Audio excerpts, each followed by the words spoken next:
Welcome to another episode of the Cat Breeding for Beginners podcast. I'm Pamela and I breed British Shorthairs in Perth, Western Australia. I have a real passion for cat breeding and exhibiting, and I want to share my knowledge and experience with you.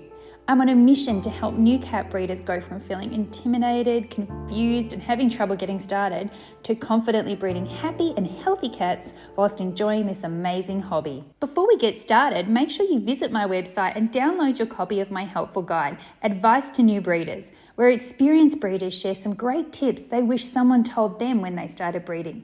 You can find the link on my homepage at www.catbreedingforbeginners.com. Just look for the picture of Angelica with her kittens. I've seen recently that people are charging quite a lot of money for breeding cats here in Australia. I don't know if this is the same around the world. I think in a lot of countries where there's more cats being bred, maybe it's not. But I recently have heard of cats of my breed where breeders are charging for, $4,000 for a kitten, $8,000 for a breeding cat. One breeder's asking $10,000 for a breeding cat. I know in another breed, ragdolls, a friend of mine was asking another breeder about a stud cat. $8,000 was the reply. Now I just spent about probably more than 12 grand on a cat who came from overseas, but the actual cost of the cat was way, way less than that. Way less than that. Like tiny in comparison. And I have to ask the question, if you're going to charge me $10,000 for a stud cat, what would I want that stud cat to be? So let me tell you the things that I would have if that was the price, the expectations I would have if that was the price I was paying. To begin with, that cat should not just be a cat that you've produced from two other people's cats. That should not be a cat that comes from two cats that don't have your prefix. I'm not interested in paying that kind of money to you when that's just a first mating like that. And what I mean by that is if you don't have any history on that, you've just bought those two cats from other breeders, put them together, and now you want me to pay you 10 grand. No, I want you to have your prefix in that pedigree a lot. In fact, I would expect probably that you will have a line that traces right back to the 5th generation, and that you can tell me about those cats that are in that pedigree, that you can tell me that this cat was gorgeous and did this and did that. This cat produced this, that, and the other. This cat won at this show, won at that show. Here's a photo of this cat. Here's a photo of that cat. Here's a photo of another cat. I want to see the history in that pedigree, and I want you to understand it and know it inside out. And I want to see that you've made choices along the way. I want to see that you were trying to improve the ear set of your cats, and that's why you made those choices. I want to see that you were working on coat, and that's why you've made those choices. I want to know that you know what you've got there. Because if you're just putting two cats from two other breeders together, unless you have done it several times before and have adult cats that have grown up from that mating and proved to be superstars, like superstars for 10 grand, superstars, then I don't want to know. I'm not interested. I'm shocked that the cats that we're seeing going for that price are because people are saying it's because they're imported. They bought imports. That means you have no idea. You have no idea except photos of the cats behind there. I want to know that you've actually shown some of the cats in that pedigree. They've been shown in my country, in my area, and seen by judges that are going to be judging my cats. I want to know that that cat's going to give me exceptional quality that suits my area and that matches my breed standard for my association. So that's the first thing I want to see. Then I want to know that that cat's perfectly healthy and that mating has produced perfectly healthy cats before. So this cannot be in the first litter that you've put those two cats together. Again, I want you to be selling me something that's maybe the third time you've done that pairing, and that there's adult cats that have grown up and past the difficult ages of they may be 3 years old now and doing well. That's what I want to know.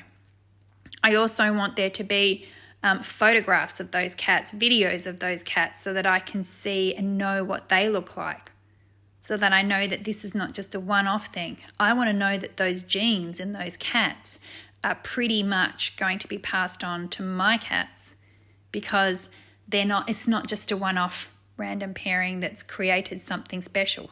which is fine when you're breeding your own cats. But when you're paying $10,000, $12,000, you want to know that that's going to be the case.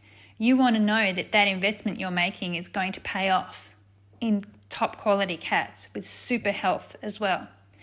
And then we come to temperament. I want that cat to have the most bestest temperament of any cat I've ever met. Seriously. I don't want it to be, here's a kitten, I'm selling you this kitten at this price because its parents are superstars, but it's going to be feral. You're not going to be able to touch it. You're not going to be able to show it. You're going to be scared to go into its pen. Or it's really shy and it's going to pass that trait on to its kittens. So it's kittens that aren't the ones that I'm going to show and aren't the ones that I'm going to breed from, that I do need to find pet homes for them. It's going to be really difficult because they're not friendly. I want that cat to be a standout and have the exact temperament that the breed is supposed to have. And better, for $10,000 or $12,000. I also want to know that if this cat isn't perfect, that I'm going to get my money back or that I'm going to be compensated in some way. Because for $10,000 or $12,000, I want it to be perfect. I want it to work. If I'm getting a stud cat, his I'm going to be quite crass here, but his semen is going to be like gold for that price. It better work. He better work. I'm going to expect him to be very good at producing kittens at that price. And what I'm sort of painting you a picture of here is what I would want, which means that if you are the person selling the cat for that price, you need to realize that the risk is actually yours, that people are going to be very unhappy if they don't have their expectations met. So what I'm talking about today is expectations. If you are putting a really high price tag on a cat, or if you are saying that this cat is going to be a show winner because its parents are show winners, if you are putting a really high expectation there for the person buying that animal, you need to be ready to manage that expectation if things don't go to plan. What I feel is probably a better way to do things is to not go with the super high price tag, to go with what's maybe a little bit more reasonable for the breed, and to then have people be pleasantly surprised when everything's great. Because that's a much easier way to move forward. And we breed, this hobby is not a hobby that we do for 5 years and then we're done. This is a hobby. I've been doing it for 20 years. And I got to tell you, if I had been selling cats for $10,000, $12,000 and not delivering a really amazing, exceptional, show-winning, best stud in the whole of Australia type of cat, my reputation would be nothing now. Nothing now. I would rather get to this point in my breeding hobby and have people be happy with me, be happy with the cats they've got from me, be happy with the genes that my cats have passed on, the way that I've managed that whole situation, than to be saying, she rips people off. I got a cat from her, she made me pay all this money, she made me jump through all these hoops, it didn't breed. Or it bred but it had this problem. I don't want any of that because I'm going to be around in this hobby for a long time. And that's just not a pleasant place to be. So, expectations. If you were going to put a massive big price tag on something that you're selling, you need to be 100% sure that you can manage those expectations and that you can deliver on those promises. You might not even be saying those promises, but the price tag says those promises. And that's something to think about. Do I think that we should value our breeding cats highly? Yes, I do. I absolutely do. But I think that there's valuing them highly and making it harder for people to just get them willy-nilly is one thing.